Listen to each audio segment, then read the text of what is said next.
What's up, guys? I have a really cool comparison video for you guys today. I've recently got my race truck deemed the Fossil running, and I did a spool up with a comparison with no dump valve on and the dump valve on. This is one of my non-lockup transmissions with a gear-in converter, and I think this is a really neat comparison to show you guys what the dump valve does versus what it does when it's off. The comparison between on and off. So I'm going to show you the truck real quick so you can see what the engine combo is, and then I'm going to show you the videos and see what you guys think of it. Here's a quick rundown on the engine.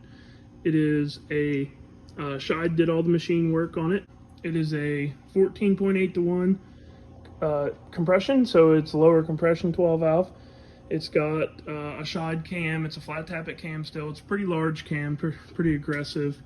Scheid pump, 13 millimeter pump. It's currently at 875 cc's, so that will probably end up getting turned down for 590s. The turbo is a Precision Pro Mod 88. So basically that's a GT55 frame turbo. It's got a billet center section, and it actually has a round flange style, a tile style, and then a header that I built a long time ago. It's air to water. It's got the Scheid air shutoff. The injectors are 5x35s, so it's a pretty radical combination for a 12 valve. So I just want to let you guys know exactly kind of what it was, so that way when you see these videos you kind of understand more about it. So this first video you're going to see is with the dump valve off, and see how it spools up.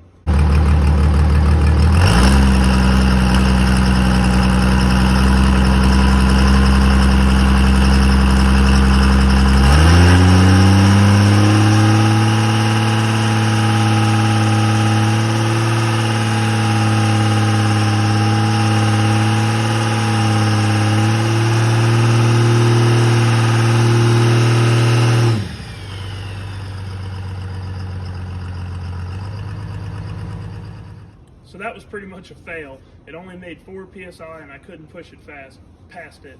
You seen in the video that the smoke was getting black, and then it would go away, and then it would get black. That was me trying to feather the throttle to get it past 4 pounds of boost. It would not go past 4 pounds of boost. So let's see what it does when I just turn on the dump valve. I didn't change anything except turn on the dump valve.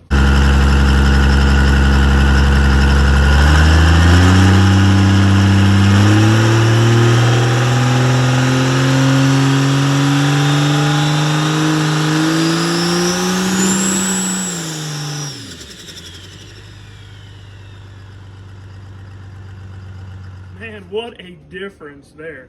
It peaked out at 32 pounds of boost. I was shooting for 25, but that was 32 pounds of boost there.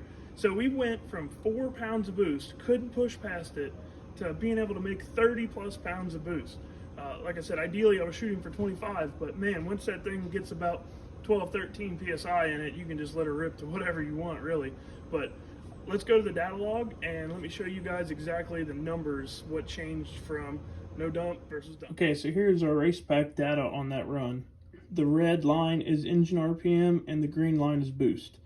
So at 4 pounds of boost, which is what we were stuck with before, no dump, it was 2,734 engine RPM. We couldn't get past that.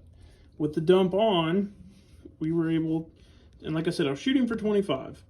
I definitely don't foresee leaving it harder than that. Okay, that's pretty close right there. Okay, at 24.6 pounds of boost, we were 3,817 RPM. So we picked up over 1,000 RPM with the dump on, and allowed us to actually make the spool up. If you look at here, where it flatlines at 32.1 pounds of boost, and the engine RPM is 3,818, and then you go to the end of the flat line, you'll see the RPM is down to 3,716.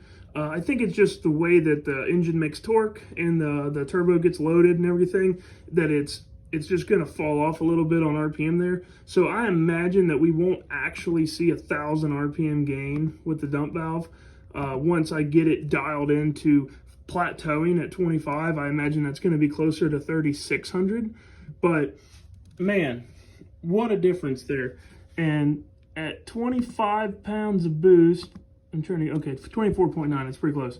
It took 5.9 seconds to get there from 2 pounds of boost.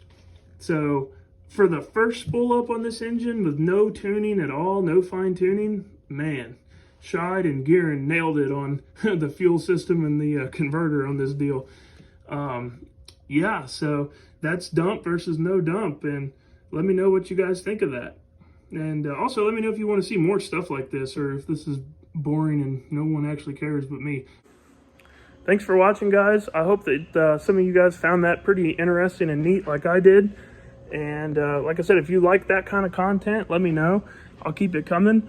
Or if you don't, you want to know more transmission specific stuff, we can do that too. Or if you want to see both. I know I've been lacking on the YouTube deal lately, and I apologize. This is my busy time of the year. I've got builds like crazy going on, which no complaints there. So let me know what you guys think, what you guys like, and I'll keep more coming.